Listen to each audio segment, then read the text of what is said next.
and welcome back to the Daily English Lab podcast. I'm Cynthia, your friend in learning. I'm here to make English feel, a little less like a cold, heavy textbook and a lot more like real, messy, wonderful life. And I'm Victor.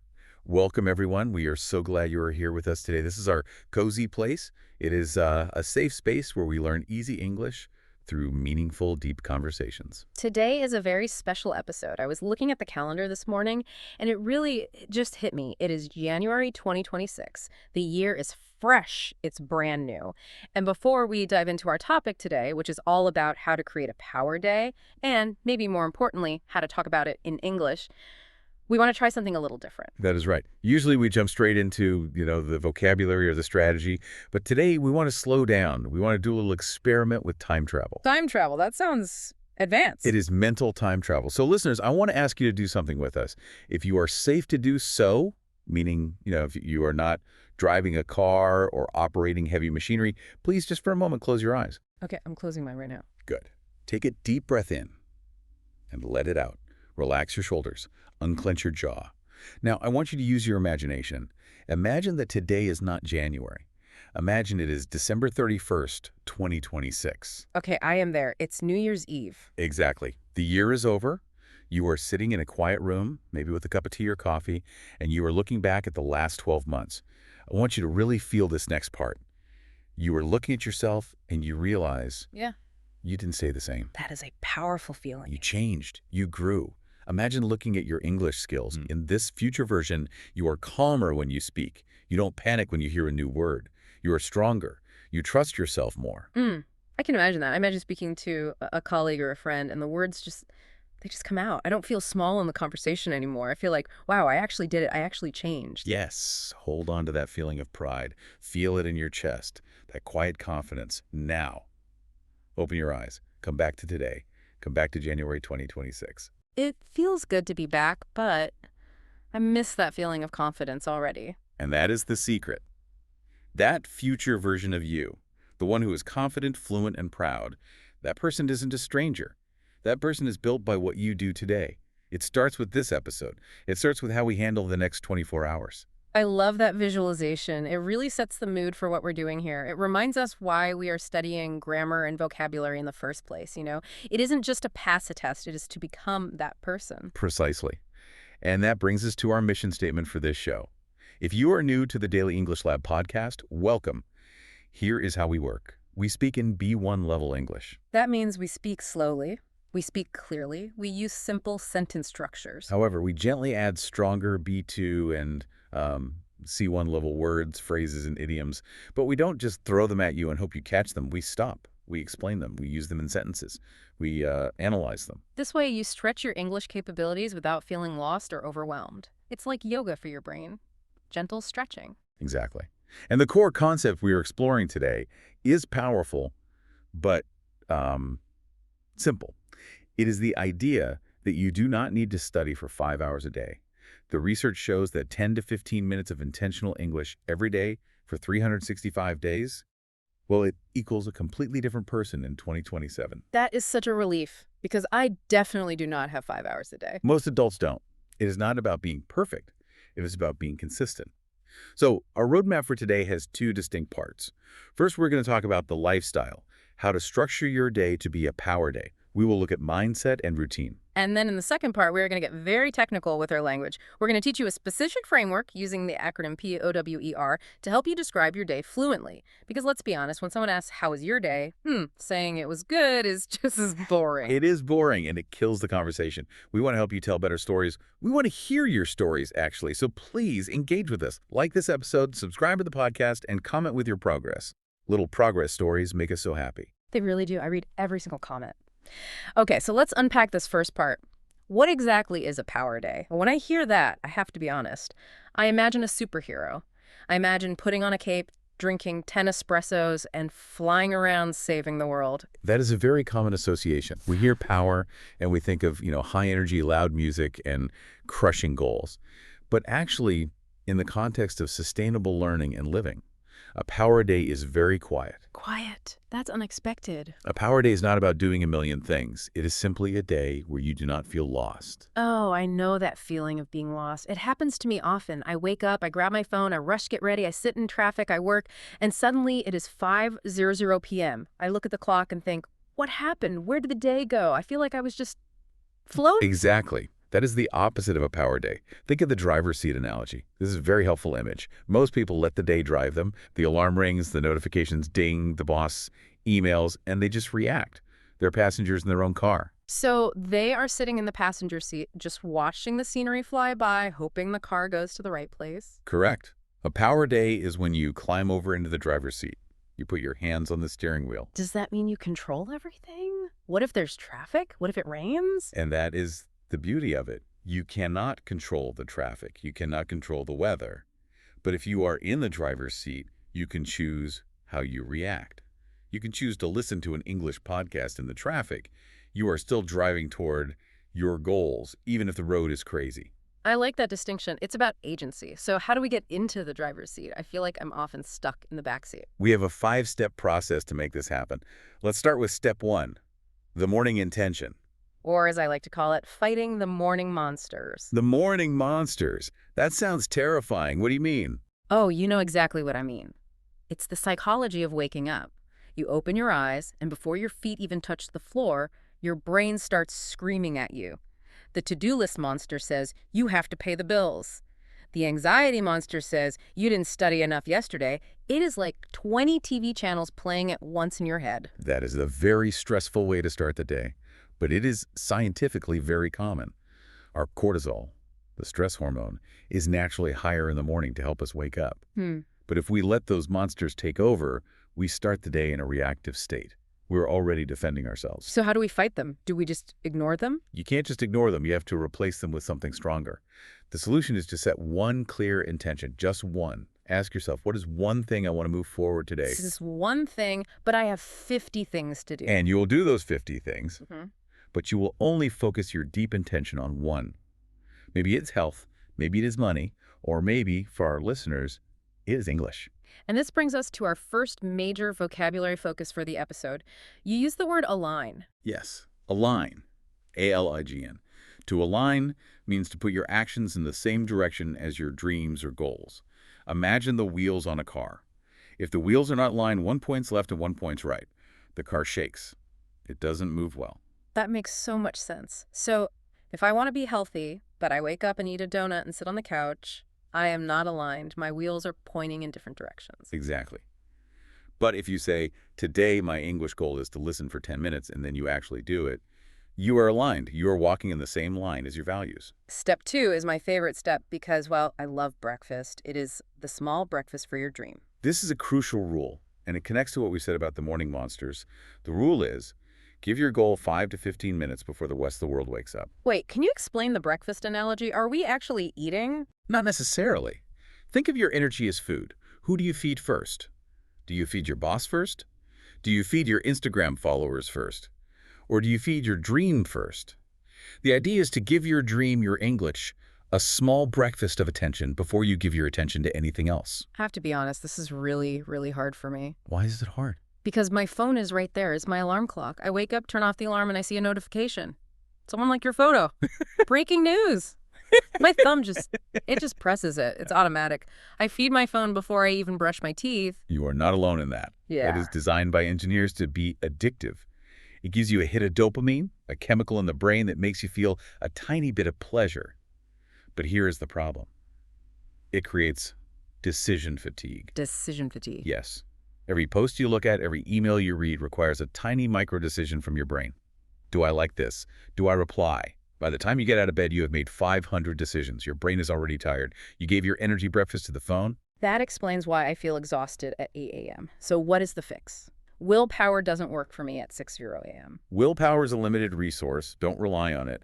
Instead, use the strategy of setting yourself up for success. That is a great idiom. Set yourself up for success. Let's break that down. To set yourself up means to prepare the conditions or the environment so that the result you want is guaranteed, or at least much, much easier. Can you give me a concrete example for English learners? Of course. If you want to practice English in the morning, do not leave your book in the other room. Do not leave your headphones in your bag. The night before, put the book and the headphones right next to your bed. Put them on top of your phone. Oh, I see. So when I reach for the phone, I literally have to touch the book first. Exactly. You are making the good behavior the easiest behavior.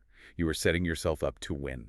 That leads us perfectly into step 3, which is about managing what we call energy leaks. An energy leak is exactly what it sounds like. Imagine a bucket of water. That is your energy for the day. If the bucket has holes in it, the water drips out. You lose it without realizing it. And the biggest holes are usually screens, right? Usually. Mindless scrolling, reading comments on controversial posts, getting involved in drama, you are leaking your battery power. I am definitely guilty of the scroll hole. You open an app to check the weather, and suddenly 30 minutes have passed and you are watching a video of a giraffe fighting a lion. And you think, why am I watching this? Exactly. And then I feel bad about myself. I feel guilty. That guilt is another energy leak. So we propose an English swap. When your son automatically wants to open social media, catch yourself, pause, and ask, can I watch one English video instead? That's clever. So I still get to look at my phone, but I am doing something productive. Yes. But let's be realistic. Sometimes we fail. Sometimes you will fall into the scroll hole. You will watch the giraffe video. And then the bully voice comes back, oh, you have no discipline. Stop. That is the moment you need our next idiom. Get back on track. Get back on track. This comes from trains, right? Yes. Imagine a train. If a train comes off the rails, it is a disaster. Yeah. But in life, if you come off the rails, if you get distracted, you don't leave the train there. You don't blow up the train. You simply lift it up, put it back on the rails, back on the track, and keep moving. I love the forgiveness in that. If you fall into a scroll hole, don't judge yourself. Just say, oops, off track, and then, okay, back on track. Precisely. No drama, just physics. Now, step 4 involves the body and the inner voice. This is where we see the biggest changes in confidence. The body part is simple, right? Move. Yes. Your physical state dictates your mental state. If you are slumped on the couch, your brain feels sluggish. If you walk for 15 minutes, your brain wakes up. Combine that movement with English Walk and listen to a podcast, and you are multitasking in a healthy way. But while we are walking, we have to listen to the voice in our head. We touched on this earlier. The bully voice versus the coach voice. Let's role play this. I want you to be the bully voice. I want you to say what many learners secretly say to themselves. Okay, I can do that. Yeah. Why are you even trying? You're 40 years old. Your accent is terrible. You sounded so stupid in that meeting yesterday. You will never be fluent. Oof, that hurts to hear. But that is what many people hear all day long. Now, a power day requires a coach voice. The coach voice acknowledges the truth, but is fine. What would the coach say? The coach would say, okay, yesterday was tough, you made a mistake. But mistakes mean you are practicing. You are allowed to be a work in progress. Let's try again today. That feels so different. The bully makes you want to quit. The coach makes you want to try. Exactly. When you use the coach voice, you feel empowered. Empowered. That is a beautiful word. It means feeling strong and capable. It means you have the power to change your situation. You are not a victim of your grammar mistakes. Finally, step 5. Courage and the evening check-in. A power day involves one small, brave move. It doesn't have to be huge. Sending that email you were afraid to send. Speaking one sentence in English to a cashier. And then at the end of the day, we do a check-in. This is crucial because usually my evening routine is just passing out. Don't just pass out. Take 2 minutes. Ask yourself, what did I do well? Where did I waste energy? What will I repeat tomorrow? This builds a quality we call relentless. Relentless. This is one of my favorite adjectives. It sounds intense, like an action movie hero. It can be aggressive, but here it means steady consistency. Think of water dropping on a rock. Drip, drip, drip. One drop of water is weak. But if it drips for 10 years, it cuts a hole in the stone. That is relentless. You want to be relentless with your English. Because we are looking at things in the long run. Exactly. In the long run means over a long period of time, months or years, not just today. In the long run, the water wins. In the long run, your 15 minutes a day wins. That is a perfect transition. We have talked about how to live the power day, but there is a missing piece. What is that? Language. Language shapes reality. If I have a great power day, but I can't describe it, do I really own it? That is a very deep philosophical point. Psychologists and linguists talk about linguistic relativity. Yeah. The idea is that the words we have available to us determine how we see the world. If you only have the word good to describe your day, you will only remember your day as good. And good is so vanilla. It's so plain. Exactly. So in part 2, we are going to give you the words. We call this the word tour. We are going to slow down here. We just threw a lot of vocabulary at you in the last 10 minutes. Let's review the key terms so you can really own them. I will give the definition, and you can give us the nuance. I'm ready. Word number 1, potential. P-O-T-E-N-T-I-L. Potential. This is a noun. It refers to the hidden power inside of something or someone that has not been developed yet. Think of an acorn. An acorn is small and hard, but inside, it has the potential to be a giant oak tree. So I can say my English has great potential. Yes, it means the seed is there. You just need to water it. Word number 2, empowered. We discussed this. It is an adjective. It comes from the word power. To feel empowered means you feel like you have the remote control of your life.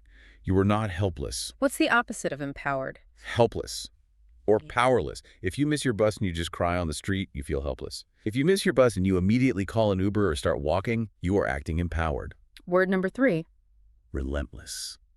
this implies never stopping. But be careful. It can be negative.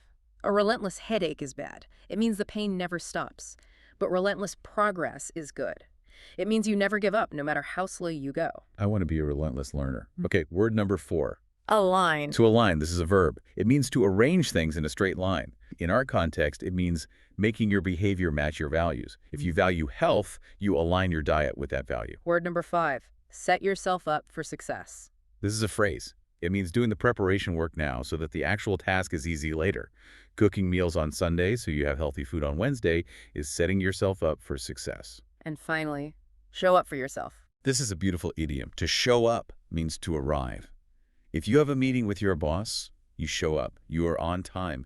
You are dressed well. To show up for yourself means treating your own promises with that same respect.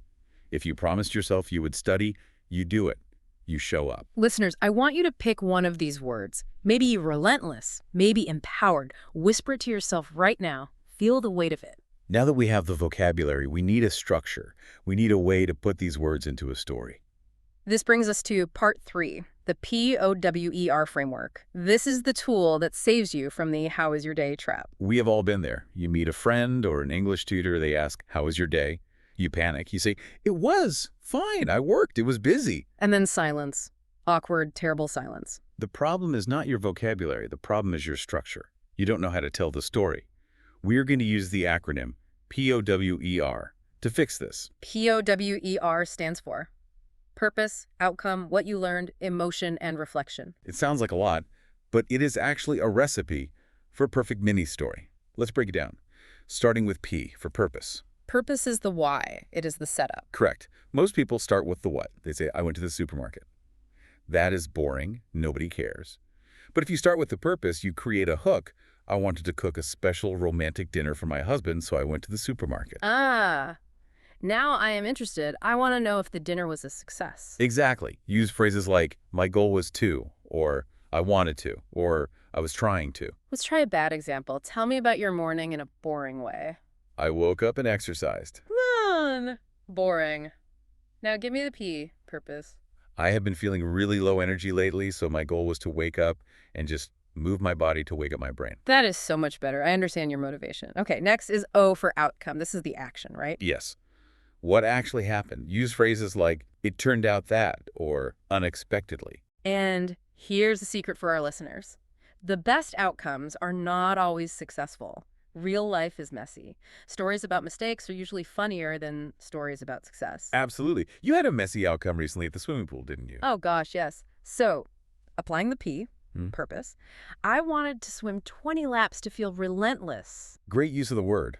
And the O, outcome. Well, I got to the pool, I changed into my swimsuit, I walked out to the water, it was cold, I smelled the chlorine, I felt ready, I reached into my bag, and I realized I had left my goggles at home. Oh no. Swimming without goggles is awful. Your eyes burn. It is terrible. So the outcome was I had to swim with my head above the water like a grandmother, or swim with my eyes closed and hit the wall. That is a great outcome for a story, because it is relatable. Everyone has forgotten something. If you just said, I swam and it was good, we would be asleep, but now we are laughing with you. That leads to W, what you learned. This is the wisdom part. Sharing what you learned makes you sound mature and thoughtful in English. Even a silly situation has a lesson. Use phrases like, I learned that, or The main takeaway was, So for my swimming story, I learned that I rely too much on my equipment. When things aren't perfect, I tend to panic. that is a deep insight from a pair of missing goggles. It really is.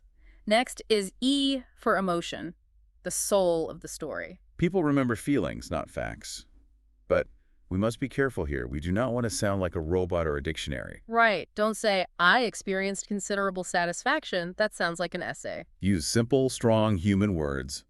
Relieved, anxious, Yeah. proud, confused, terrified, frustrated. So back to the pool. I could say, I felt so foolish standing there. Everyone looked so professional and I felt like a beginner. Foolish. That is a great word. It connects us to you. We have all felt foolish. And finally, R is for reflection. How is reflection different from what you learned? That is a subtle distinction.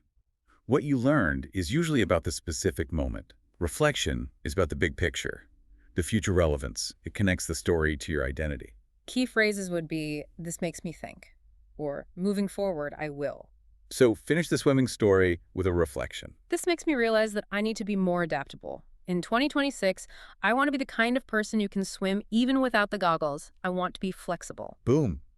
You took a story about forgetting plastic glasses and turned it into a statement about your character. That is POWER. Purpose, outcome, what you learned, emotion, reflection. It works for work stories too. Purpose. I wanted to finish the report early. Outcome, my computer crashed and I lost the file. Yeah. Learned. I learned to save my work every 5 minutes. Emotion. I felt furious and then helpless. Reflection. It made me realize I need to slow down and stop rushing, because rushing causes mistakes. That is a complete story, and it only took 30 seconds to tell. But it is so much richer than, my day was bad. This is so useful, but I bet there are some common ways people mess this up. What did our research show about common mistakes? We found 3 major mistakes learners make when trying to describe their day. Mistake number 1, the purpose is too long. Oh, I do this. I start explaining why I went to the store, and I talk about my grandmother's recipe and the weather, and 10 minutes later, I still haven't said what I bought. Exactly. You lose the listener. Keep the purpose to 1 sentence. I wanted to buy milk. Done.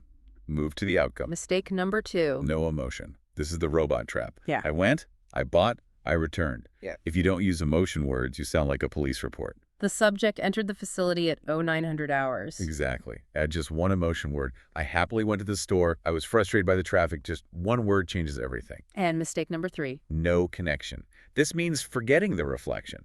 If you don't connect the story to yourself or your future, the story just stops. It falls off a cliff. The reflection is the bow on the gift. It wraps it up. Okay, let's do an interactive challenge. We have been talking for a while. Now it is your turn, listener. I want you to think of your day today. Yes, right now. Think of 1 thing you did. Maybe you made coffee. Maybe you had a meeting. Maybe you took the bus. Now, I will ask you the questions. You answer them in your head or out loud if you are alone. Step 1. Purpose. Why did you do that activity? Start your sentence with, I wanted to. Just a short pause here for you to think. Good. Keep it short. Step 2. Outcome. What actually happened? Did it go as planned? Start with, it turned out that. Another pause. Was it messy? Was it perfect? Step 3. What did you learn? What is the wisdom? Start with, I learned that. Well, a pause. Even a small lesson counts. Step 4. Emotion. How did you feel? Pick 1 adjective. Anxious, excited, bored. Just a moment to feel it. Step 5. Reflection. Connect it to your future. Moving forward, I will. And a final pause. Excellent. Even if you just whispered a few words, you just structured your thoughts. You just practiced fluent storytelling. It feels tricky at first, right? It feels like a math equation. But if you practice this for 1 week, it becomes automatic. You will never be stuck saying just good again.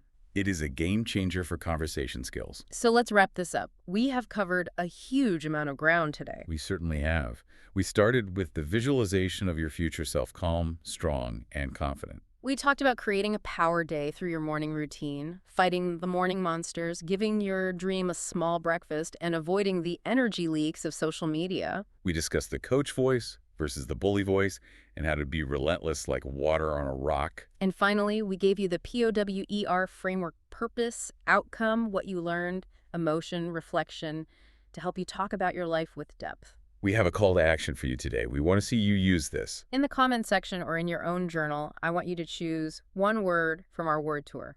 Maybe relentless, maybe potential, maybe empowered. Write one sentence about yourself using that word. For example, I am relentless in my pursuit of better English. Or, I feel empowered when I understand a podcast. We read every comment, and it truly makes our day to see you applying these lessons. And remember our core message for 2026.